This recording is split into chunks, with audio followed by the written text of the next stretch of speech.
Chairman সাহেব, আমরা দুই বন্ধু, একে অপরকে তুই আমরা কিছু খাইও না, কিছু করিও না। বন্ধু মরে কইলো বিয়া করছি 5 বছর হইছে, এক খাওন খাইতে খাইতে অনিশ্চয় হয়ে গেছে। তুই একদিন মোর খাওন খা, মুই একদিন তোর খাওন খাই, মানে বউ ভাগাভাগির কথা বলতেছি, বুঝছেন চেয়ারম্যান সাহেব?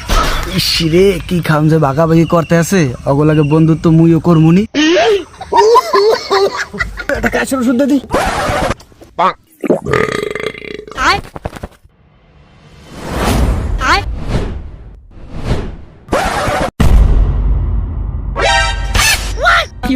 কিরে কালুয়া, তুই মানে কি ওষুধ খাওয়াইলি রে? কেন চেয়ারম্যান সাহেব, আপনার বালিশের নিচের কাশির ওষুধ? বলো দেখাইছে, বাপ আজকে রাতে বসে তুই তো আদর্শ করুন হয়ে ওষুধটা এখনই খাওয়াই দিছে।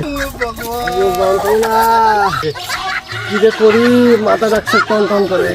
চেয়ারম্যান সাহেব, ও মোর বোর খাওন খাইছে, আর ওর বোর খাওন মোরে খাইতে দেয় না। এই বিচার আপনি তাড়াতাড়ি করে দেন। पीछे देखो पीछे